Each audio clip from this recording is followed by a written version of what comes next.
నమస్తే, welcome to non stop news. రోజంతా బిజీగా ఉన్నారా?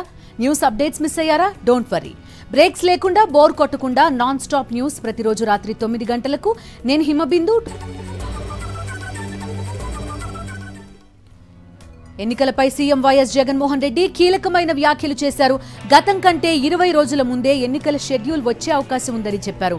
ఎన్నికలకు పూర్తి సన్నద్ధంగా ఉన్నామని స్పష్టం చేశారు. మంత్రులు క్షేత్రస్థాయిలో మరింత సమర్థవంతంగా పనిచేయాలని ఆదేశించారు. ఈనాడు ఎల్లో మీడియా చేసే తప్పుడు ప్రచారాన్ని తిప్పికొట్టాలని మంత్రులకు సీఎం వైఎస్ జగన్ దిశానిర్దేశం చేశారు. వచ్చే ఎన్నికలకు వైఎస్ఆర్సీపీ అన్ని అస్త్రశస్త్రాలను సిద్ధం చేసుకుంటోంది. 175కు 175 సీట్లు గెలుచుకునే దిశగా వ్యూహరచన సిద్ధం చేసుకుంటోంది. అందుకు తగ్గట్టుగా అవసరమైన చోట నియోజకవర్గాల్లో మార్పులు చేర్పులు చేస్తూ ఎన్నికల్లో గెలిపే లక్ష్యంగా పకడ్బందీగా అడుగులు వేస్తోంది. శుక్రవారం నిర్వహించిన ఏపీ కేబినెట్ సమావేశం అనంతరం ముఖ్యమంత్రి జగన్మోహన్ రెడ్డి మంత్రులతో మాట్లాడుతూ ఎన్నికలపై ఆసక్తికరమైన వ్యాఖ్యలు చేశారు. కాస్త ముందే ఎన్నికల షెడ్యూల్ విడుదలయ్యే అవకాశముందన్నారు. ఎన్నికలకు పూర్తి సన్నద్ధంగా ఉన్నామని మంత్రులతో వ్యాఖ్యానించారు. వారు గ్రౌండ్ లెవెల్లో మరింత సమర్థవంతంగా పనిచేయాలని సూచించారు. ప్రతిపక్ష పార్టీలు, వాటికి మద్దతుగా నిలుస్తున్న మీడియా సంస్థలు చేసే విష ప్రచారాన్ని తేలిగ్గా తీసుకోవద్దని మంత్రులకు సూచనలిచ్చారు. ఈనాడు ఎల్లో మీడియాలో జరిగే ప్రచారాన్ని బలంగా తిప్పికొట్టాలని మంత్రులకు దిశానిర్దేశం చేశారు. అటు ఇన్ఛార్జీల మార్పుపై ప్రతిపక్షాలు చేస్తున్న విమర్శలను వైఎస్ఆర్సీపీ నేతలు ధీటుగా తిప్పికొడుతున్నారు. అభ్యర్థుల మార్పు విషయంలో చంద్రబాబు అవాకులు చవాకులు పేలుతున్నారని సజ్జల ఫైర్ అయ్యారు. ఎన్నికలు వచ్చేసరికి జగన్మోహన్ రెడ్డి గారు వద్దంట, ఈయన తీసుకొస్తారంట ప్రజలు. సరే పగటి కళలు కంటున్నాడా అనుకుంటే అది కూడా దాటిపోయినట్టున్నాడు. నాకు అనుమానం వస్తుంది, ఈయన ధీమా ఇదేమన్నా మనం సినిమాల్లో చూస్తుంటాం. ఇంకా దెబ్బలు తిని తిని తిని అంతా అయిపోయినా కూడా ఆ విలన్ ఎండ కూర్చొని క్షుద్ర పూజలు చేస్తాంటారు, చేతబడులు చేస్తాంటారు, ఇంకా ఏదో కుట్ర పని ఏం చేయొచ్చో చూస్తుంటారు. బహుశా అలాంటివి ఏమన్నా మొదలు పెట్టాడేమో. లాస్ట్ ఎలక్షన్స్ ముందు ఆ కనకదుర్గమ్మ గుడిలో అక్కడ పోయి క్షుద్ర పూజలు చేయించినట్టున్నాడు. ఇప్పుడు కూడా చేస్తున్నట్టున్నారు, ఏదో తాంత్రిక పూజలు ఇవి చేస్తున్నట్టున్నారు. వాటి మీద నమ్మకంతో ఏమైనా మాట్లాడుతున్నాడేమో అర్థం కావట్లేదు. జగన్మోహన్ రెడ్డి గారిని ఎందుకు వద్దనుకుంటారు జనం? నిన్నెందుకు కావాలనుకుంటున్న దానికి ఒక రీజన్ లేదు. ఎన్నికల్లో గెలుపు కోసం పార్టీల్లో మార్పులు సహజమన్నారు మంత్రి అంబటి రాంబాబు. సీఎం వైఎస్ జగన్ అనేక ఆలోచనలు చేశాకే టికెట్ల కేటాయింపులో మార్పులు చేర్పులు జరుగుతున్నాయని చెప్పారు. 175 సీట్లు గెలవాలన్న వ్యూహాన్ని తట్టుకోలేక బాబు, పవన్ కళ్యాణ్ ఇష్టమొచ్చినట్లు మాట్లాడుతున్నారని ఫైర్ అయ్యారు. చంద్రబాబు నాయుడు గారు అనవసరమైన కామెంట్స్ ఏవో చేస్తున్నారు. పాపం ఆయనకి బుర్ర సరిగా పనిచేస్తున్నట్లేదు.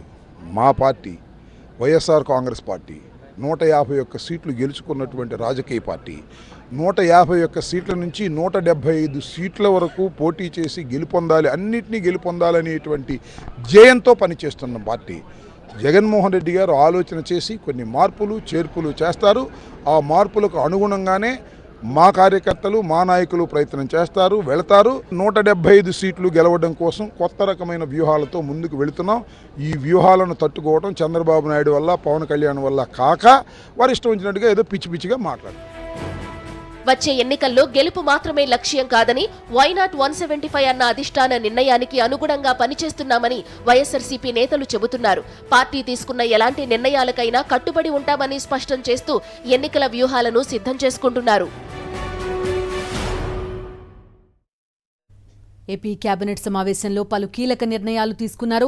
సామాజిక పెన్షన్ మొత్తాన్ని 3,000కు పెంచడంతో పాటు వైఎస్ఆర్ ఆరోగ్యశ్రీలో ఉచిత చికిత్స పరిమితిని 25 లక్షలకు పెంచుతూ తీసుకున్న నిర్ణయానికి మంత్రిమండలి ఆమోదం తెలిపింది. అలాగే విశాఖలో లైట్ మెట్రో రైల్ DPRకు కూడా ఆమోదం తెలిపింది. పేద ప్రజల ఆరోగ్యం పట్ల చిత్తశుద్ధిని, బాధ్యతను సీఎం జగన్మోహన్ రెడ్డి మరోసారి నిరూపించుకున్నారు. దేశంలో ఏ ఇతర రాష్ట్రంలోనూ అమలు చేయని విధంగా మెరుగైన వైద్య విధానాన్ని అమలు చేస్తోన్న ఆంధ్రప్రదేశ్ ప్రభుత్వం వైఎస్ఆర్ ఆరోగ్యశ్రీ ద్వారా ఉచిత వైద్య చికిత్స పరిమితిని 25 లక్షల రూపాయలకు పెంచింది. ఈ నిర్ణయానికి కేబినెట్ ఆమోదం తెలిపింది. ఈ పరిమితి పెంచడం ద్వారా పేద ప్రజలకు 25 లక్షల వరకు ఉచిత వైద్యం అందుతుంది. కొత్త ఆరోగ్యశ్రీ కార్డుల పంపిణీని ఈ నెల 18 నుంచి ప్రారంభిస్తారు. ఆరోగ్యశ్రీ పరిమితి 25 లక్షలకు పెంచారు. ఆరోగ్యశ్రీ పరిమితి 25 లక్షలు అంటే పౌరులందరూ గమనించాలి. అంటే 25 లక్షలకు సంబంధించినటువంటి ఆరోగ్యశ్రీ కార్డుల్ని ప్రతి కుటుంబానికి పంచేటువంటి ఒక నిర్ణయం. ఇది దేశంలోనే చారిత్రకమైనటువంటిది. దీంతో పాటు ఆంధ్రప్రదేశ్ ప్రభుత్వం అవ్వాతాతలకు మరో తీపి కబురు చెప్పింది. సామాజిక పెన్షన్ను 2,750 రూపాయల నుంచి 3,000కు పెంచుతూ ప్రభుత్వం తీసుకున్న నిర్ణయానికి మంత్రిమండలి ఆమోదం తెలిపింది. జనవరి నుంచి పెంచిన పెన్షన్ల పంపిణీ జరగనుంది. 1వ తారీఖు అంటే 1వ తారీఖు నుండి అవ్వాతాతలు, వితంతువులు, ఒంటరి మహిళలు, చేనేత, కల్లుగీత కార్మికులు, చర్మకారులు, హెచ్ఐవి వ్యాధిగ్రస్తులు, మత్స్యకారులు అందించేటువంటి పెన్షన్ మరొకసారి చెప్తున్నాను, పెన్షన్ ఇచ్చిన మాట నిలుపుకుంటూ 2,750 రూపాయలు ఉన్నటువంటి పెన్షను 3,000కు పెంచుతూ జనవరి 1వ తారీఖు నుండి, అంటే ఆ రోజు ప్రభుత్వం ఏర్పడ్డ మొట్టమొదటిదే, సుమారుగా మొట్టమొదటిసారే 2,250 రూపాయలకు పెంచినటువంటి పెన్షన్ 3,000కు పెంచుతానని చెప్పినటువంటి ముఖ్యమంత్రి 3,000కు పెంచుతూ జనవరి 1వ తారీఖు నుంచి 5వ తారీఖు వరకు పెన్షన్, 8వ తారీఖు వరకు పెన్షన్ పంచేటువంటి, 1వ తారీఖు నుంచి 8వ తారీఖు వరకు పెన్షన్ పంచేటువంటి కార్యక్రమాన్ని 65,33,781 మందికి. జనవరిలో వైఎస్ఆర్ చేయూత, వైఎస్ఆర్ ఆసరా పథకాలను అమలు చేయడానికి కూడా కేబినెట్ ఆమోదించింది. జనవరిలో ప్రారంభమయ్యే జగనన్న ఆరోగ్య సురక్ష 2వ విడత కార్యక్రమానికి కూడా కేబినెట్ ఓకే చెప్పింది. విశాఖలో light metro rail project DPR కు కూడా కేబినెట్ పచ్చజెండా ఊపింది. కుల ఆదాయ ధృవీకరణ పత్రాల మంజూరులో సంస్కరణల అమలుకు కూడా కేబినెట్ లైన్ క్లియర్ చేసింది. యాంటీ నక్సల్ ఆపరేషన్లో పనిచేసే స్పెషల్ టీమ్స్ కు 15% అలవెన్స్ పెంపునకు కూడా కేబినెట్ ఆమోదం తెలిపింది. దీంతో పాటు కోర్టులలో పనిచేసే సిబ్బంది, పెన్షనర్లకు కేంద్ర ప్రభుత్వ ఉద్యోగులతో సమానంగా DA, DR చెల్లింపులకు కేబినెట్ గ్రీన్ సిగ్నల్ ఇచ్చింది. పశ్చిమ గోదావరి జిల్లా తాడేపల్లిగూడెంలో అదనపు జిల్లా సెషన్స్ కోర్టు ఏర్పాటుకు ఆమోదం చెప్పిన కేబినెట్ సాధారణ ఎన్నికల నిర్వహణకు 982 తాత్కాలిక పోస్టులను భర్తీ చేసేందుకు ఓకే చెప్పింది. విజయవాడ రాయనపాడలులో CID ప్రాంతీయ కార్యాలయ నిర్మాణానికి 20 సెంట్ల స్థలం కేటాయించింది. వైఎస్ఆర్ జగనన్న శాశ్వత భూహక్కు, భూరక్షణ పథకం కోసం సబ్ కమిటీ ఏర్పాటు చేయాలన్న సబ్ కమిటీ, స్టీరింగ్ కమిటీ నిర్ణయాలకు కేబినెట్ ఆమోదం తెలిపింది. విధి నిర్వహణలో అమరుడైన కానిస్టేబుల్ సత్యకుమార్ కుటుంబానికి సీఎం వైఎస్ జగన్మోహన్ రెడ్డి 30 లక్షల ఎక్స్గ్రేషియా అందజేశారు. ప్రస్తుతం ఇంటర్ చదువుతున్న సత్యకుమార్ కుమారుడు డిగ్రీ పూర్తి చేసిన వెంటనే ఉద్యోగం కల్పించే విధంగా జీవో జారీ చేయాలని అధికారులకు సీఎం వైఎస్ జగన్ ఆదేశాలు జారీ చేశారు. విధి నిర్వహణలో ప్రాణాలు కోల్పోయిన పోలీస్ సిబ్బంది కుటుంబాలకు ప్రభుత్వం ఎల్లవేళలా అండగా నిలుస్తుందన్నారు. కడప, చెన్నై జాతీయ రహదారి బాక్రాపేట వద్ద ఉన్న బెటాలియన్ కి వస్తున్న కానిస్టేబుల్ సత్యకుమార్ పై అకస్మాత్తుగా చెట్టు విరిగిపడి అక్కడికక్కడే మృతి చెందారు. చంద్రబాబు శవాల మీద పేలాలు ఏరుకునే రాజకీయం చేస్తున్నారంటూ మాజీ మంత్రి పేర్ని నాని ఘాటు విమర్శలు చేశారు. చంద్రబాబుకు కొత్తగా వైఎస్ఆర్సీపీ ఎమ్మెల్యేలపై ప్రేమ పుట్టుకొస్తోందని ఎద్దేవా చేశారు. రాజకీయాల్లో చంద్రబాబుకు కుక్క చావు తప్పదని కౌంటర్ ఇచ్చారు. చంద్రబాబు నాయుడు గారికి వైఎస్ఆర్ కాంగ్రెస్ పార్టీలో ఉన్న శాసనసభ్యుల పట్ల కొత్తగా ప్రేమ పుట్టుకొచ్చింది. నిన్నటిదాకానేమో వైఎస్ఆర్ కాంగ్రెస్ పార్టీ ఎమ్మెల్యేలందరూ కూడా మంచోళ్ళు కాదు, చెడ్డోళ్ళు, వాళ్ళని ఓడించండి చెప్పాడు. ఇప్పుడేమో అంటే గోతిగాడ నక్కలాగా చంద్రబాబు నాయుడు ఎంతసేపు శవాల మీద పేలాలు ఏరుకుందామా, లేదా ఎక్కడ ఏది అంటే ఎంతసేపు డబుల్ స్టాండర్డ్స్, 2 నాలుకల ధోరణి, 2 కళ్ళ ధోరణి, 2 కళ్ళ సిద్ధాంతం, 2 నాలుకలు, 4 నాలుకల సిద్ధాంతం. ఒక స్టేట్మెంట్ ఇద్దామంటే అంటే 40 ఏళ్ళు ఇండస్ట్రీ అని చెప్తాడు ఆయన, 13 ఏళ్ళు ముఖ్యమంత్రి చేశానని చెప్తాడు. అరే నిన్న ఇది మాట్లాడాం కదా, ఇది తప్పు కదా అనేది ఉండదు. వైఎస్ఆర్ కాంగ్రెస్ పార్టీ 175 సీట్లు గెలవటానికి ఎలాగో జగన్మోహన్ రెడ్డి గారు ఏర్పాట్లు చేసుకున్నాడు. ఈ ఏర్పాట్లు చూసి షాక్ షాక్ తగిలింది ఎవరికైనా చంద్రబాబుకి. గత ప్రభుత్వ హయాంలో శంకుస్థాపనలు పునాది రాళ్లకే పరిమితమయ్యాయని Uttarandhra regional coordinator Y V Subbareddy అన్నారు. సీఎం జగన్ పాలనలో శంకుస్థాపనలు చేసి ప్రాజెక్టులను పూర్తి చేస్తున్నారని తెలిపారు.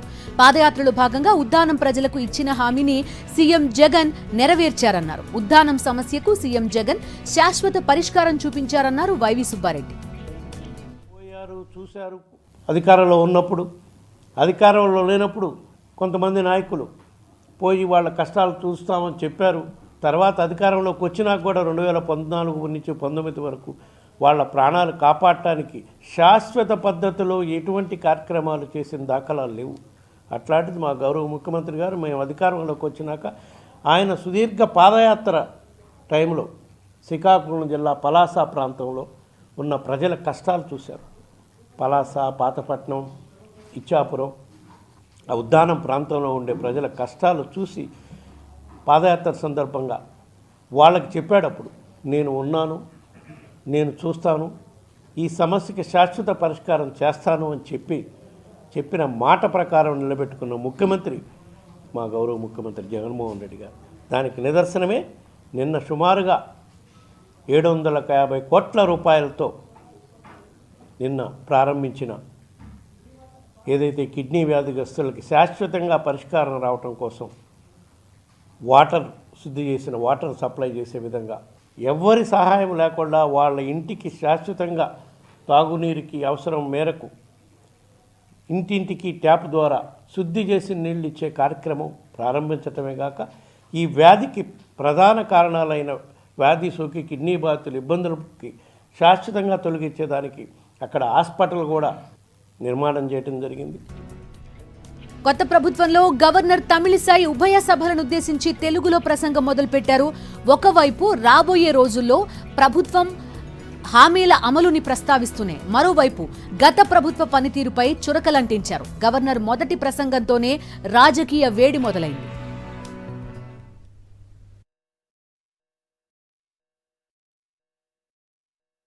తెలంగాణ 3వ శాసనసభలో మొదటి గవర్నర్ ప్రసంగం రాజకీయ హీట్ పుట్టించింది. ప్రజాకవి కాళోజీ కవితతో మొదలైన గవర్నర్ ప్రసంగం 18 పేజీల తరువాత దాశరథి సూక్తులతో ముగిసింది. తెలంగాణ రాష్ట్రం ఏర్పాటు, కాంగ్రెస్ పార్టీ ఎన్నికల్లో ఇచ్చిన హామీల అమలు విషయాలు గవర్నర్ నోట పలికించింది కాంగ్రెస్ ప్రభుత్వం.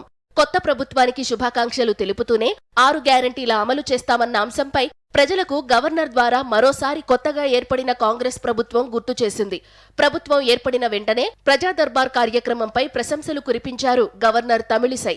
ప్రభుత్వం ఏర్పడిన 48 గంటల్లోనే మహిళలకు ఉచిత బస్సు ప్రయాణం, ఆరోగ్యశ్రీ పథకం 10 లక్షల వరకు పెంపు అమలు చేశామని, ఇచ్చిన హామీ ప్రకారం మిగతా హామీలు సైతం 100 రోజుల్లోనే అమలు చేస్తామని తెలిపారు. Guarantees promised in the poll manifesto such as Mahalakshmi scheme, Raitu Bharosa, Griha Jyoti, Indrama houses, Yuva Vikasam and Chayuta within 100 days of its governance.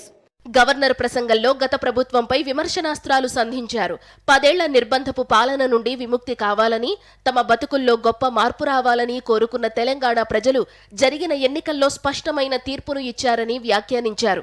నా ప్రభుత్వంలో తెలంగాణ స్వేచ్ఛా వాయువులను పీల్చుకుంటుందంటున్నారు. నియంతృత్వ పాలన, పోకడల నుండి తెలంగాణ విముక్తి పొందిందన్నారు.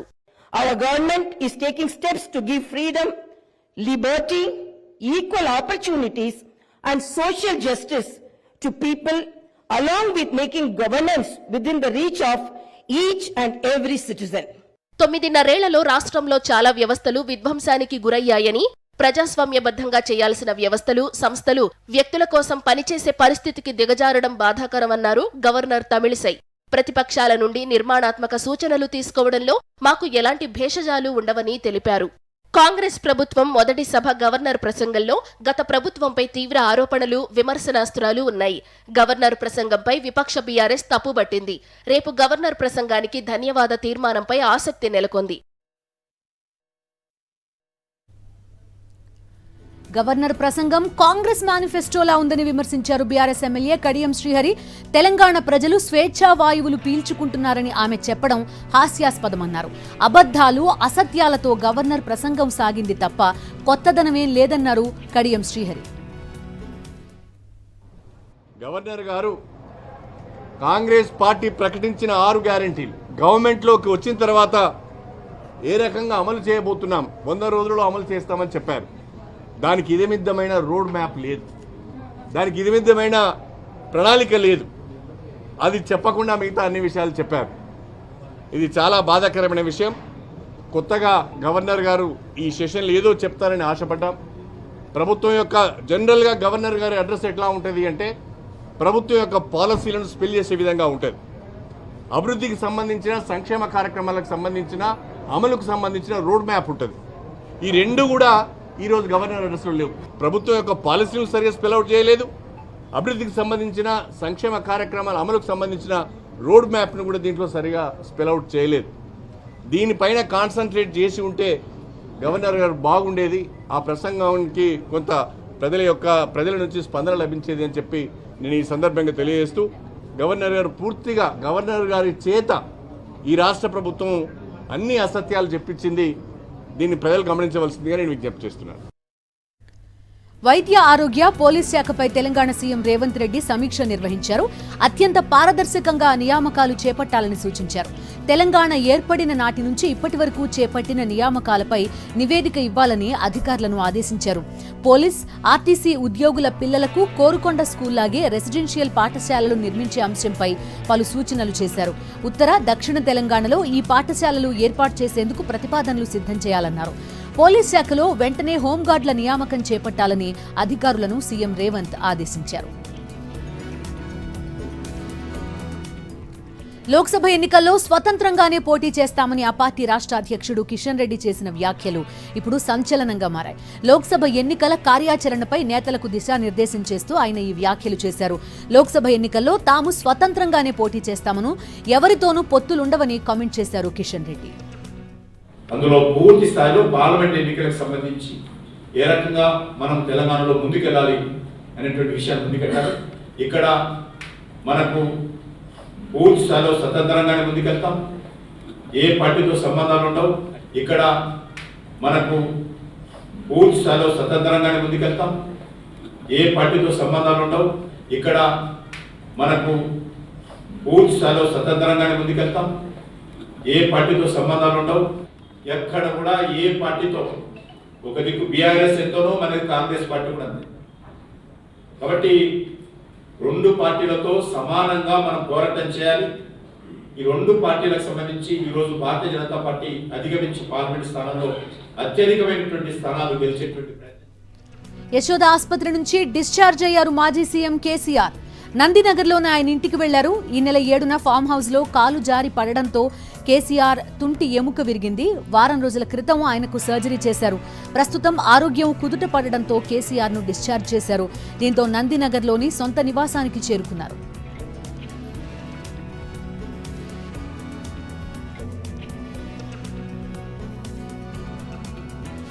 జాతీయ వార్తలకు వెళ్దాం. లోక్సభలో భద్రతా వైఫల్యం ఘటన పార్లమెంట్ ని కుదిపేస్తోంది. వరుసగా రెండో రోజు కూడా విపక్షాల ఆందోళనలతో ఉభయ సభలు దద్దరిల్లాయి. సోమవారానికి వాయిదా పడ్డాయి. ఉదయం లోక్సభ ప్రారంభం కాగానే విపక్షాలు వెల్లోకి దూసుకెళ్లి ప్లకార్డులు ప్రదర్శించాయి. 13 మంది ప్రతిపక్ష ఎంపీల సస్పెన్షన్ ను నిరసిస్తూ నినాదాలతో హోరెత్తించాయి. ఈ క్రమంలో ప్రారంభమైన 10 సెకండ్లకే 2 గంటల వరకు వాయిదా పడింది లోక్సభ. వాయిదా అనంతరం ఇదే పరిస్థితి కొనసాగడంతో ఎలాంటి చర్చ లేకుండానే సోమవారానికి వాయిదా పడింది. అటు రాజ్యసభలో కూడా సేమ్ సీన్ రిపీట్ అయింది. దేశంలోనే అతి పెద్ద మసీదు అయోధ్యలోని ధన్నీపూర్లో నిర్మితం కానుంది. తాజ్ మహల్ కంటే అందంగా ఉండేలా దీన్ని సిద్ధం చేయనున్నట్టు మసీదు అభివృద్ధి కమిటీ ప్రకటించింది. మక్కాలోని కాబాలో ప్రార్థనలు చేసే ఇమాంతో శంకుస్థాపన చేయించనున్నట్టుగా వెల్లడించారు కమిటీ చైర్మన్ హాజీ అరాఫత్ షేక్. ఉత్తరప్రదేశ్ ప్రభుత్వం ఇచ్చిన స్థలంలో ఈ మసీదు నిర్మాణం జరగనుంది. 21 అడుగుల ఎత్తు, 36 అడుగుల వెడల్పు ఉండే ప్రపంచంలోనే అతిపెద్ద ఖురాన్ను ఇందులో ఉంచనున్నారు. బిజినెస్ అప్డేట్స్ చూద్దాం. వరుసగా స్టాక్ మార్కెట్లో రికార్డుల పర్వం కొనసాగుతోంది. బుల్ రంకిలేస్తోంది. రెండో రోజు కూడా సూచీలు సరికొత్త గరిష్టాలకు చేరాయి. అమెరికా తరహాలో బ్రిటన్ వడ్డీ రేట్లలో మార్పులు చేయకపోవడం కొంత దేశీయ మార్కెట్లకు కలిసొచ్చింది. ముఖ్యంగా ఐటీ, బ్యాంకింగ్ సెక్టర్స్ లో కొనుగోళ్లతో స్టాక్ మార్కెట్లు చరిత్రను తిరగరాశాయి.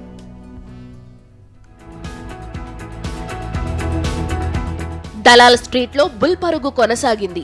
అంతర్జాతీయ మార్కెట్ సానుకూల సంకేతాలు, ఫెడ్ ఇచ్చిన బూస్టుతో వరుసగా రెండో రోజు దేశీయ స్టాక్ మార్కెట్ సూచీలు భారీ లాభాల్లో పరుగులు పెట్టాయి. ముఖ్యంగా ఐటీ, బ్యాంకింగ్ స్టాక్స్ లో కొనుగోళ్ల అండతో సూచీలు రికార్డులను తిరగరాస్తూ సరికొత్త జీవనకాల గరిష్టాలను నమోదు చేశాయి. సెన్సెక్స్ 970 పాయింట్ల మేర లాభపడగా నిఫ్టీ 21,400 స్థాయి ఎగువన ముగిసింది.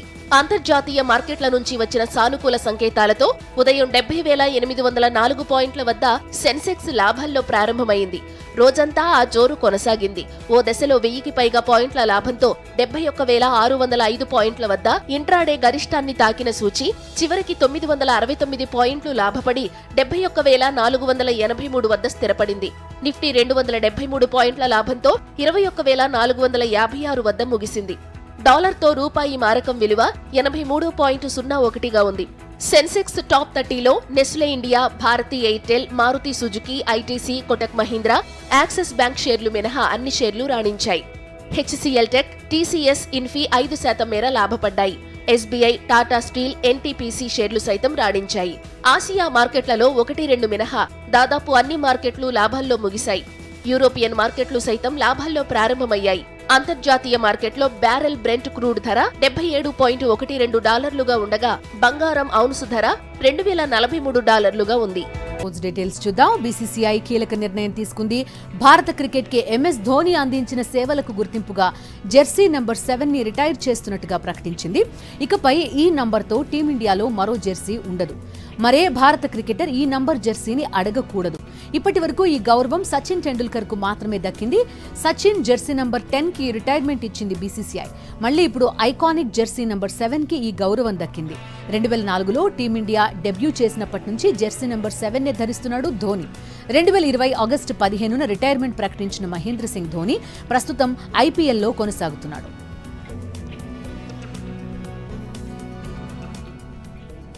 రాజకీయంగా ఎంతో ఉత్కంఠ రేపుతున్న వ్యూహం మూవీ రిలీజ్ కి రెడీ అవుతోంది. క్లీన్ యూ సర్టిఫికేట్ తో ఈ నెల 29న థియేటర్స్ లో రిలీజ్ కానున్న వ్యూహం మూవీకి సంబంధించి కొత్త ట్రైలర్ ని దర్శకుడు రామ్ గోపాల్ వర్మ విడుదల చేశారు. ఈ ట్రైలర్ ఇప్పుడు యూట్యూబ్ ని షేక్ చేస్తోంది. వైఎస్ జగన్ ఓదార్పు యాత్ర, అప్పటి టీడీపీ ప్రభుత్వ నిరంకుశ నిర్ణయాలకు నిరసనగా చేపట్టిన దీక్షలతో పాటు మరికొన్ని కీలకమైన సన్నివేశాలు రెండో ట్రైలర్ లో కనిపిస్తున్నాయి. ఇప్పుడు స్క్రీన్ 90 చూద్దాం.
ఇవి నాన్ స్టాప్ అప్డేట్స్.